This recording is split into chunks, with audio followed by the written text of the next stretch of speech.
वासुदेवाय।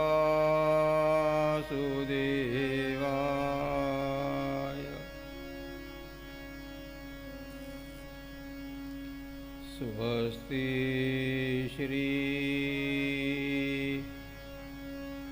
गणेशाय नमः।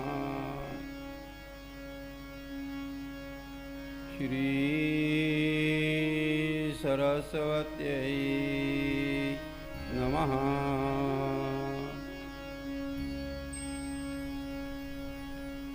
श्री गुरुभ्यो नमः।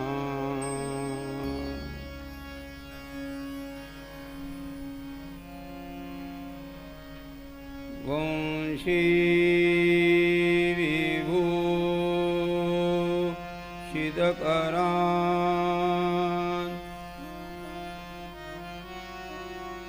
नवनीरदाभात् पीताम्बरात्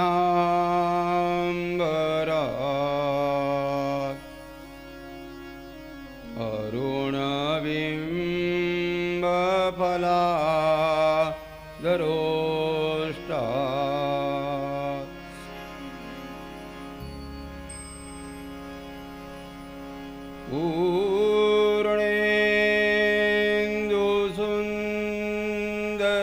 पूर्णेन्दुसुन्दरमुखात्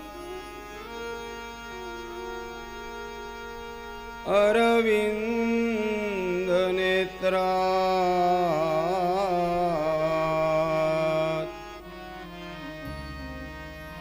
कृष्णात् परं किमपि तत्त्वमहं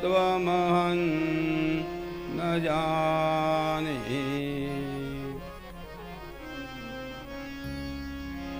गुरुर्ब्रह्मा गुरुर्विष्णुः गुरुर्देवो महेश्वरः। गुरुसाक्षात् परब्रह्म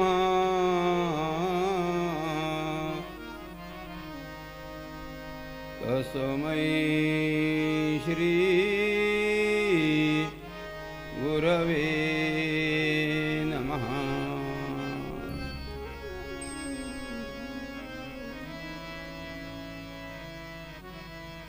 जय जय राधारमण गिरिधारी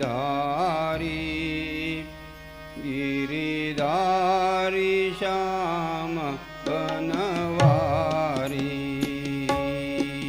जय जय राधारमण गिरधारी गिरधारी श्याम बनवारी। राधारमण गिरधारी गिरधारी श्याम बनवारी। जय जय राधारमण गिरिधारी गिरिधारी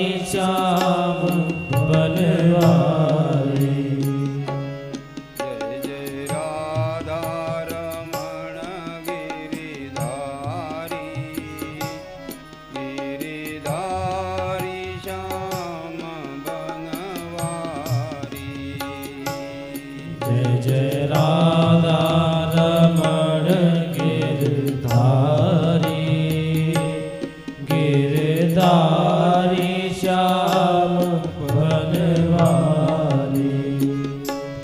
गिरिधारी श्याम बनवारी। गिरधारी श्याम बनवारी।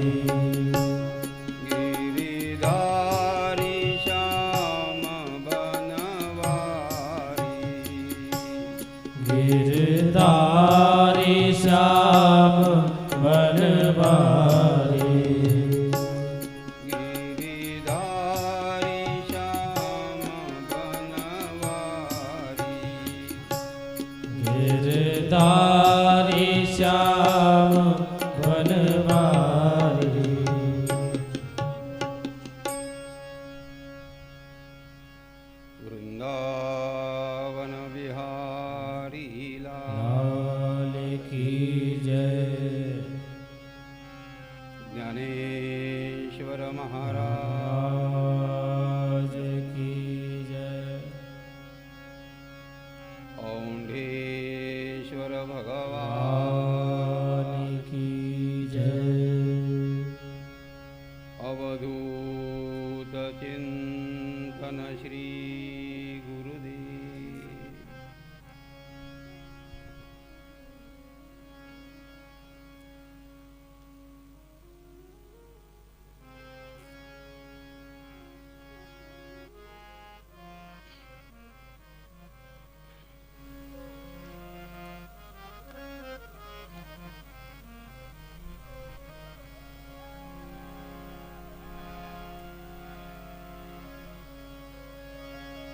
ॐ नमो भगवते वासुदेवाय।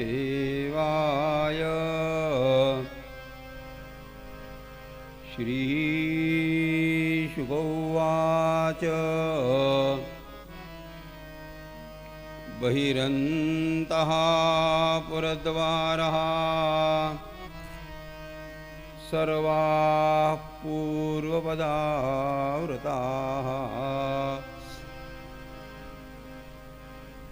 ततो बालध्वनिं श्रुत्वा गृहपालाः समुत्थिताः। ते तु तूर्णमुपव्रज्य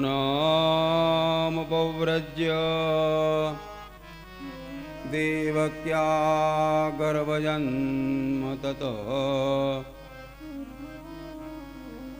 आचख्युर्भोजराजाय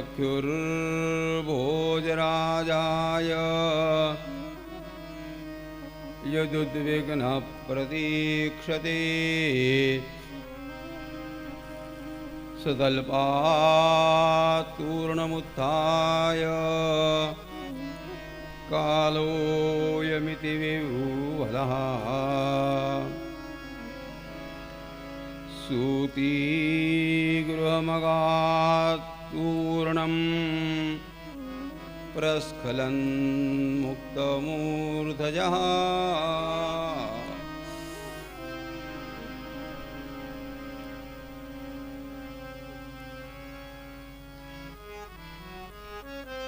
आनंदकंद भगवंताच्या दिव्यकथेत तल्लीन भगवान शुकाचार्य वर्णन करतात. राजन,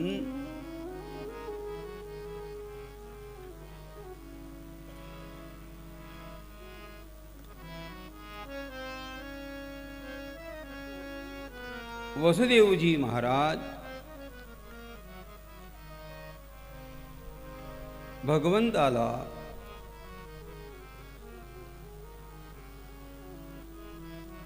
गोकुळामध्ये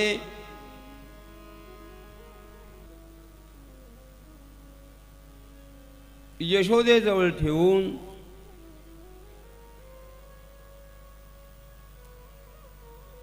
आणि यशोदेजवळ असलेल्या कन्येला घेऊन मथुरेमध्ये प्रवेश करतात.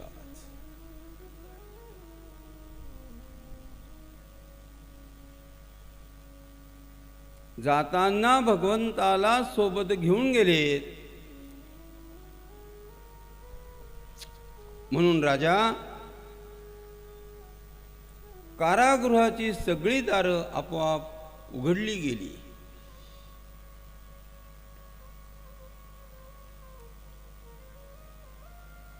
ज्याच्या ज्याच्या बुद्धीला भगवंताच्या चरणारविंदाचा स्पर्श झाला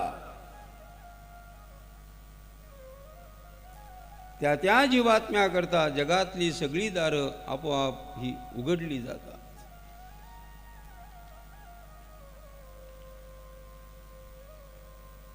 आणि मायेचा स्पर्श झाला हा जीवात्मा आपोआप हा बंधनामध्ये येतो.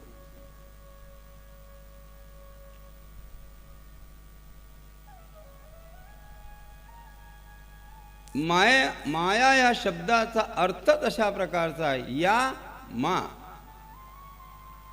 जी अस्तित्वातच नाही, मा जी अस्तित्वातच नाही तिला माया म्हणतात.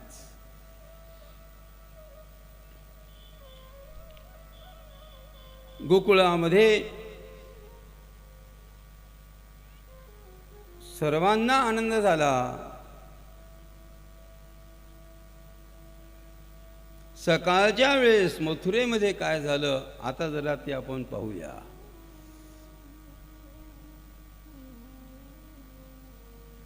कारागृहामध्ये प्रवेश केल्यानंतर कारागृहाची दारं बंद झाली. पहाटची वेळ झाली आणि आता ही कन्या रडू लागते.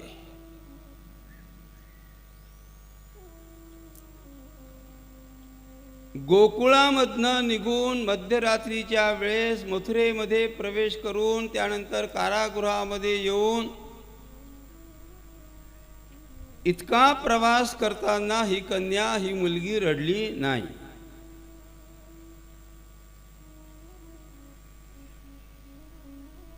पहाट झाली आणि आता ही कन्या रडू लागली.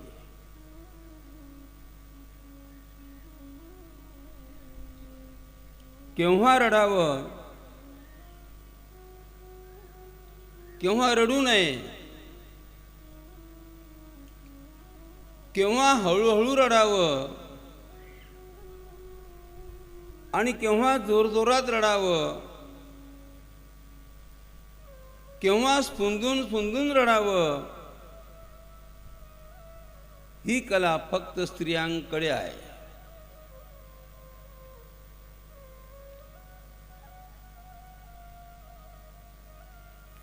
केव्हा रडावं, केव्हा रडू नये,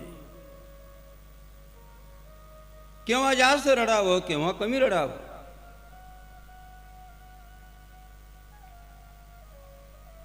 बरं, वेगवेगळ्या प्रसंगामध्ये रडण्याची तऱ्हा सुद्धा वेगवेगळी असते.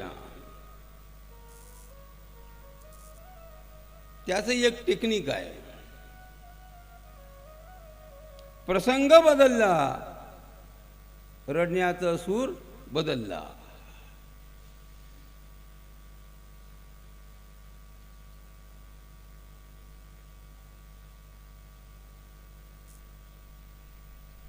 कधी कधी असं वाटतं की त्या इथून रडतात अथवा इथूनच रडतात.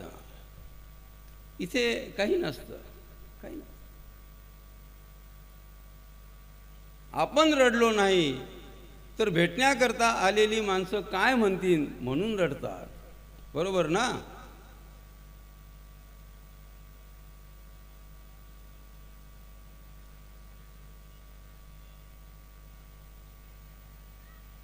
मुलगी जर समजा लग्न झालं,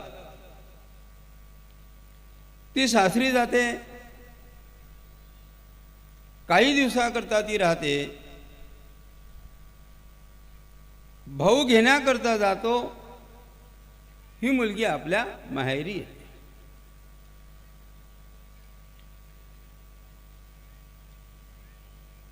चार पाच दिवसाकरता ती राहते,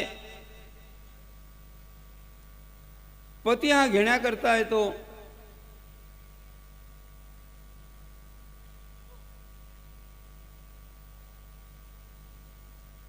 सकाळी येतो, संध्याकाळी निघायची तयारी करतो.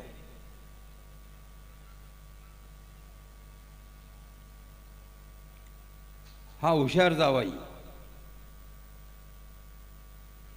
काही काही जावाई 4-4 दिवसाकरता सासरी राहतात. आश्चर्य आहे.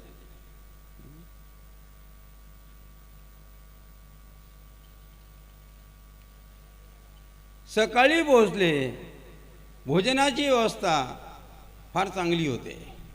एक वेळचं फक्त जेवण घ्यावं सासरी जावयानं, दुसऱ्या वेळचं जेवण घेतलं, पहिल्या जेवणामध्ये दुसऱ्या जेवणामध्ये आपोआप फरक पडतो. 2-3 दिवस थांबला, बस सब बर्बादी है फिर. हा पती घेण्याकरता आला, सकाळी आला, संध्याकाळी निघायचंय. मुलगी आपल्या वडिलांना भेटते, वडिलांना ती नमस्कार करते. मुलगी आपल्या भावाला भेटते, ही बहीण आपल्या बहिणीला भेटते, आणि निघताना मात्र ही पत्नी, निघताना मात्र ही मुलगी आपल्या आईला भेटण्याकरता ती येते. आईला भेटल्याबरोबर, आईच्या गळ्यात पडल्याबरोबर लगेच ह्या मुलीचं रडणं हे सुरू होतं आहे.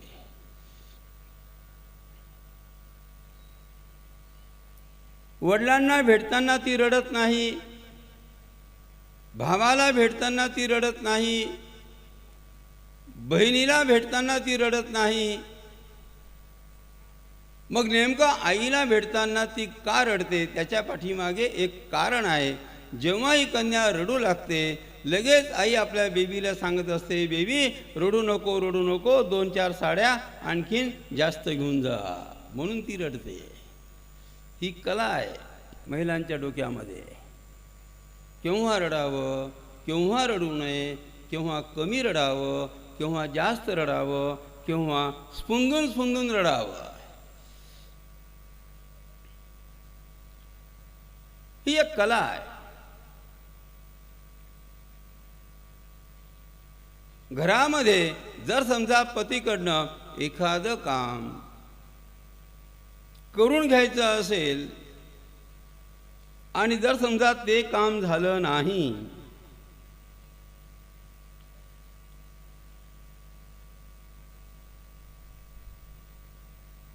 पत्नी काय करते? पत्नीकडे, स्त्रियांकडे एक शस्त्र आहे.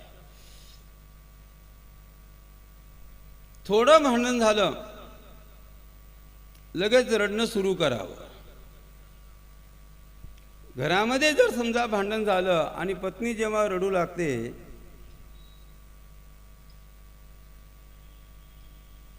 पती आपल्या पत्नीला समजवण्याचा प्रयत्न करतो. रडू नको, रडू नको, रडू नको, तुझा बीपी वाढतो, तुझा बीपी वाढतो, हा समजवण्याचा प्रयत्न करतो. तिचा वाढत नसतो, त्या गणपतरावाचा वाढत असतो. तिला काही होत नाही, ती निगरगट्ट असते. ताडकळसमधल्या सगळ्या सोडून ती निगरगट्ट. जरा बघा, पत्नी जेव्हा घरामध्ये रडू लागते तेव्हा पतीनं आपल्या पत्नीला समजवण्याचा प्रयत्न कधीच करू नये.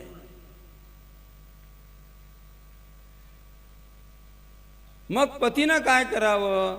मग पतीने फक्त एकच काम करावं, 2-4 तासाकरता घराच्या बाहेर त्यानं निघून जावं. पती घराच्या बाहेर गेला 2-4 तासाकरता, आपोआप पत्नीचं रडणं हे थांबत असतं. कारण का? आता आपल्याला समजवणारा कोणी नाही. तुम्ही ज्याप्रमाणे रडणाऱ्या पत्नीला समजवण्याचा प्रयत्न करणार, त्याप्रमाणे त्या पत्नीचं रडणं, आवाज हा वाढत असतो. समजवू नका. ही कन्या जेव्हा पहाटच्या वेळेस त्या कारागृहामध्ये रडू लागली, रडण्याचा आवाज ऐकल्याबरोबर या कारागृहाच्या बाहेर ज्या प्रकारचे द्वारपाल होते,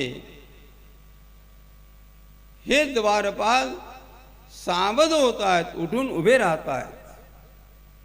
कारण का? हतेषु षट्सु बालेषु, 6 मुलांची हत्या करण्यात आली होती. आता येणारा गर्भ हा 8वा येणार आहे. म्हणून कंसानं ह्या द्वारपालांना सूचना दिलेल्या होत्या की आता थोडं सावध राहा.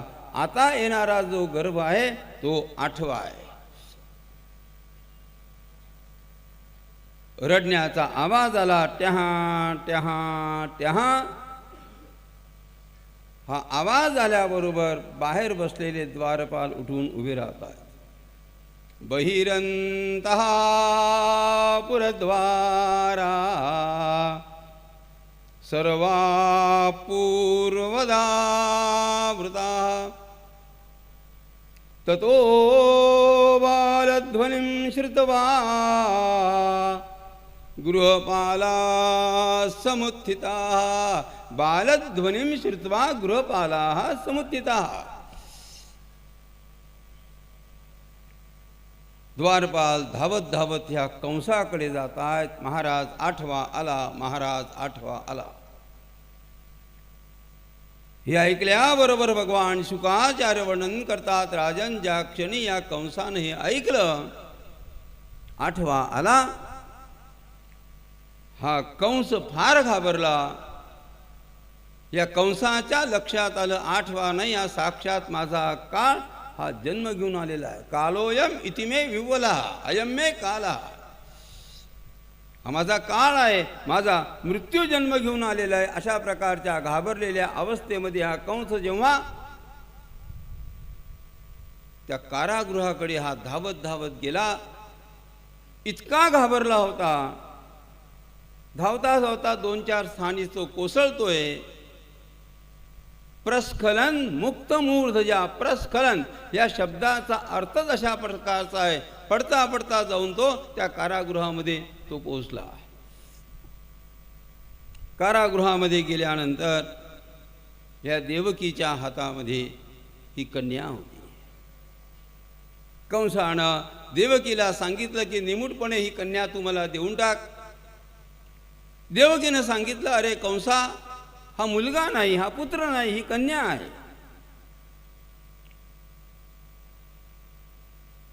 अरे कंसा, माझ्या 6 मुलांची हत्या केली, मी तुला त्या हत्येच्या वेळेस विरोध केला नाही, मी तुला थांबवलो नाही कंसा, परंतु ही स्त्री आहे, ही कन्या आहे, कृपा करून ह्या मुलीची हत्या तू करू नकोस.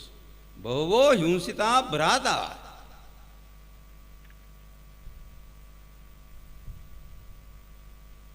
देवकी माता वारंवार प्रार्थना करते, कंसा हिला सोडून दे, हिला मारू नको, हिला मारू नको. परंतु कंसानं त्या मुलीचे दोन्ही पाय आपल्या हातामध्ये धरले. पुत्री एका प्रदीयता, मला माझी मुलगी तू परत देऊन टाक. कंस ऐकण्याच्या तयारीत नसतो. विनाशकाले विपरीत बुद्धी. परिवारामध्ये राहताना एखाद्या माणसाला, एखाद्या मुलाला, एखाद्या मुलीला किंवा पत्नीला एखादा पती किंवा एखादे वडील जेव्हा उत्तम प्रकारचा सल्ला त्याला देतात, त्याला समजावून सांगण्याचा प्रयत्न करतात, अरे बाबा रे असं वागू नको, अरे बाबा रे असं वागू नको, अरे बाबा रे त्याचा तिरस्कार करू नको, वारंवार समजावून सांगितल्यानंतरही जेव्हा मुलगा, परिवारातला एखादा सदस्य जेव्हा ऐकत नाही, तेव्हा लक्षात आलं पाहिजे ह्या मुलाचा विनाशकाळ हा जवळ आलेला आहे. परिवारातली अनुभवी व्यक्ती, ज्यानं आपला प्रपंच उभा केला, ज्यानं आपलं सगळं दुकानदारी उभं केली, ज्यानं आपली स्वतःची प्रतिष्ठा त्या गावामध्ये उभी केली, अशा प्रकारचे पिता जेव्हा आपल्या नातवाला, आपल्या मुलाला समजावून सांगण्याचा प्रयत्न करतात की नको, भांडू नका, वारंवार सांगितल्यानंतरही जर समजा एखादा मुलगा, एखादा नातू ऐकण्यात तयार नसेल, तर लक्षात आलं पाहिजे ह्या मुलाचा विनाशकाळ हा जवळ आलेला आहे. रामकथेचा अभ्यास करताना आपल्या लक्षात येईल, ह्या रावणाला सगळ्यांनी समजवण्याचा प्रयत्न केला. सगळ्यांनी, सगळ्यात अगोदर समजवण्याचा प्रयत्न केला या मंदोदरीनं, सीतेचा त्याग करा. हनुमंतानं समजवण्याचा प्रयत्न केला, रावण समजत नाही. भरलेल्या सभेमध्ये या अंगदानं समजवण्याचा प्रयत्न केला, हा रावण समजत नाही. विभीषणानं आपल्या मोठ्या भावाला समजवण्याचा प्रयत्न केला, हा रावण समजत नाही. नाही नाही, हा कुंभकर्ण पापी होता, परंतु हा कुंभकर्ण जेव्हा जागा झाला, या कुंभकर्णानं आपल्या भावाला सांगितलं, रावणा सीतेला तू सोडून दे. कुंभकर्णानंही रावणाला समजवलं. परिवारातली सगळीच माणसं चांगला सल्ला देत होती, परंतु परिवारातल्या लोकांनी दिलेला चांगला उत्तम सल्ला ह्या रावणाला पटला नाही. तेव्हा ते निश्चित झालं, रावणाचा मृत्यू हा जवळ आलेला आहे.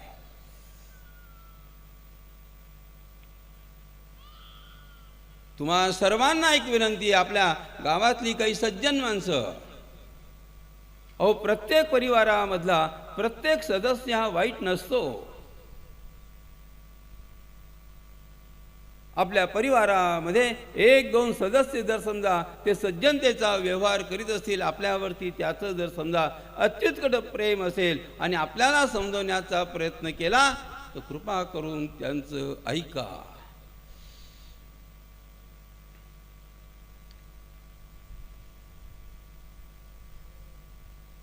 जीवनामध्ये काहीच करता आलं नाही, हरकत नाही. जीवनामध्ये 5-7 मित्र अशा प्रकारची जीवनामध्ये जोडून ठेवा की एखादं वाईट काम करताना, एखादं वाईट कृत्य करताना आपला जो विरोध करतो तो खरा मित्र. पापान निवारयति, पाप कर्म करताना जो आपला विरोध करतो, वाईट काम करताना जो आपल्याला थांबवतो, अपशब्द बोलताना जो आपला विरोध करतो, हा खरा मित्र असतो. परिवारामध्ये एखादा सज्जन असेल, ज्याला जीवनामध्ये कशाची अपेक्षा नसेल, निस्वार्थ बुद्धीनं, निरपेक्ष बुद्धीनं, निष्कलंक बुद्धीनं परिवाराला सांभाळण्याकरता परिवारातली माणसं जर समजा सगळ्यांशी प्रेमानं वागत असेल तर अशा माणसाचा सल्ला परिवारातल्या प्रत्येक माणसानं तो ऐकला पाहिजे. ते परिवाराच्या कल्याणाकरता ते असतं.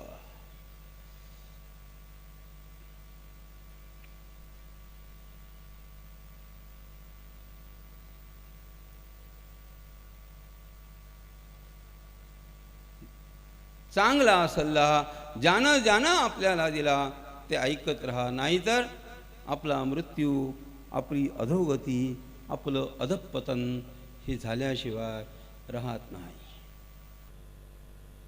या कंसानं देवकीच्या हातामधनं त्या मुलीला ओढलं. त्या शिलाखंडाच्या जवळ हा कंस आला की ज्या शिलाखंडावरती या कंसानं 6 मुलांची हत्या केली होती.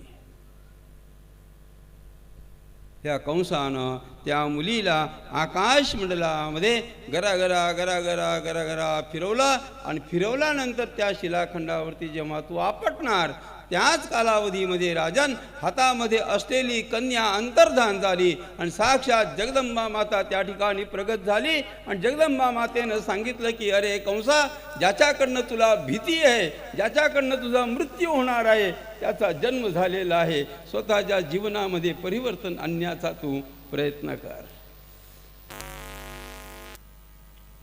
7 दस्तात् समुत्पत्य सद्यो देव्यं वरंगता अदृश्यतानुजा विष्णो सायुधाष्ट महाभुजा, अष्टमहाभुजा. जगदंबा माता प्रकट झाली. तिनं सांगितलं कंसा, तुझा मृत्यू, त्याचा जन्म झालेला आहे. स्वतःच्या जीवनामध्ये परिवर्तन आणण्याचा तू प्रयत्न कर.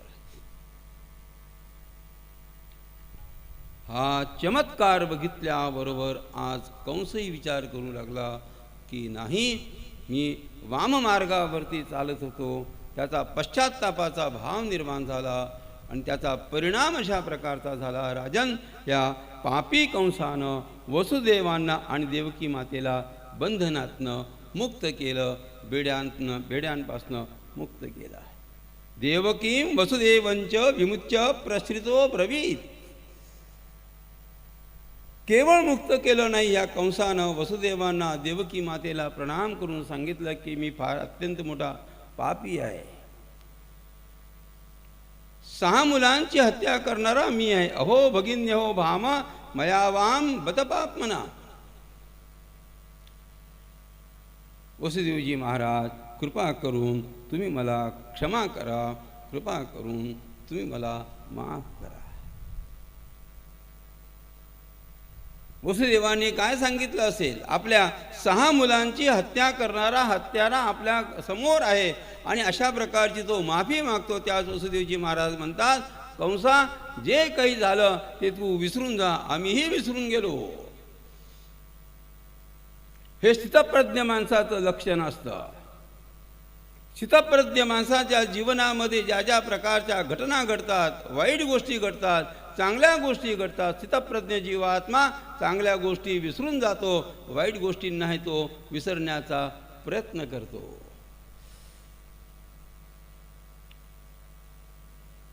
वसुदेवाने देवकी मातेनं सांगितलं, कंसा जाऊ दे, जे आमच्या नशिबामध्ये होतं ते घडून गेलं, आता मात्र तू दुःख करण्याचं काहीच कारण नाही. स्वतःच्या जीवनामध्ये परिवर्तन आणण्याचा प्रयत्न केला ना, बस इतकं पर्याप्त आहे. ही सज्जनांचं लक्षण असतं.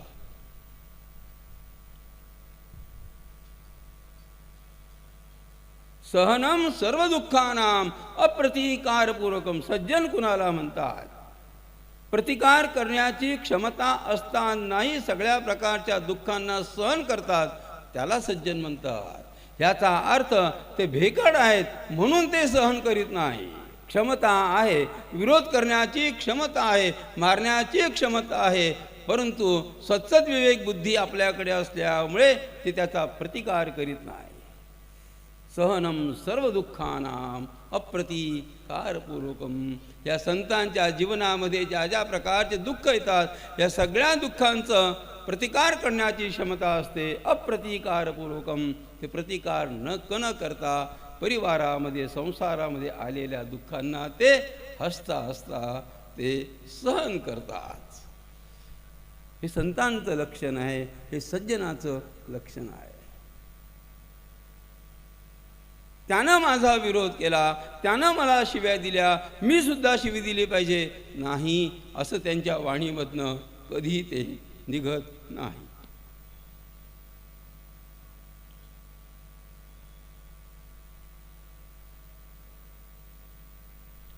वसुदेवाने सांगितलं की अरे कंसा, जे काही घडलं ते जाऊ दे, आम्हीही विसरून गेलो, तूही विसरून जा. भगवान शुकाचार्य वर्णन करतात, राजन, या कंसानं सकाळच्या वेळेस अशा प्रकारचा संकल्प केला होता की माझ्या जीवनामध्ये मी परिवर्तन आणण्याचा प्रयत्न करणार, परंतु संध्याकाळची वेळ जेव्हा होते आणि बैठकीमध्ये जेव्हा कंसाचे सगळे मित्र येतात, बैठकीमध्ये कंसाचे जेव्हा सगळे मंत्री येतात, त्याच वेळेस घडलेली घटना या कंसानं आपल्या मित्रांना सांगितली, आपल्या मल्लांना सांगितली, आपल्या मंत्रीगणांना सांगितली.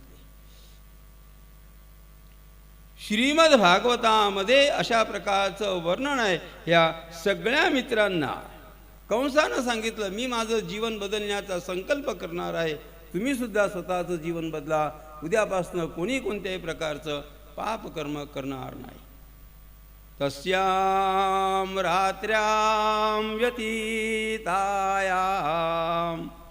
कंस आहूय मंत्रिणः तेभ्य आचष्ट तत्सर्वं यदुक्तं योगनिद्रया यदुक्तं तेभ्यः आचष्ट. मित्रांनी हे ऐकलं. एका मित्रानं सांगितलं की महाराज, कशाची भीती तुम्हाला वाटते? देवांना घाबरण्याचं काहीच कारण नाही, कारण हे देव कसे आहेत, रणांगणामध्ये युद्ध करता करता देव पळून जातात, अशा प्रकारचे पळपुटे देव आहेत, यांना तुम्ही का घाबरता? किमुद्यमे करिष्यन्ति समरा भीरदेवा. महाराज, तुम्हाला भगवान महाविष्णूची भीती वाटते का? भगवान महाविष्णूला घाबरण्याचं काहीच कारण नाही. रात्रंदिवस एकच काम करतात, शांताकारम भुजगशयनम. हा झोपलेला आहे, झोपाळू आहे. महाराज, तुम्हाला भगवान महादेवांची भीती वाटते का? भगवान महादेवांना घाबरण्याचं काहीच कारण नाही. रात्रंदिवस भांगेच्या नशेमध्ये ते असतात. एकानं सांगितलं घाबरू नका, दुसऱ्यानं सांगितलं घाबरू नका, आता सर्वच मित्र सांगतायत की महाराज घाबरू नका, आम्ही तुमच्या पाठीमागे आहोत. सकाळी केलेला संकल्प हा कंस विसरून गेला. सगळे मित्र सांगत असतात, महाराज तुम आगे चलो हम तुम्हारे पीछे है, तुमच्या कल्याणाकरता नाही, तुम्हाला धक्का देण्याकरता हम आपके पीछे आहे. या कंसानं सांगितलं की जर समजा तुम्ही माझ्यासोबत असेल, मग ज्या ज्या ठिकाणी लहान लहान मुलांचा जन्म झाला, या सगळ्या लहान मुलांना मारण्याचं काम आपण असं करूया, पूतनेला आपण देऊया. ही पूतना स्वतःच्या स्तनावरती विष लावून गोकुळामध्ये प्रवेश करण्याकरता दिली जाते. मथुरेमध्ये हे घडत होतं, गोकुळामध्ये काय घडत होतं आता ते जरा आपण पाहूया. परंतु गोकुळामध्ये फक्त त्याच लोकांना प्रवेश आहे ज्यांच्या वाणीमध्ये राधाराणीचं नाम आहे, त्याच लोकांना गोकुळामध्ये प्रवेश आहे.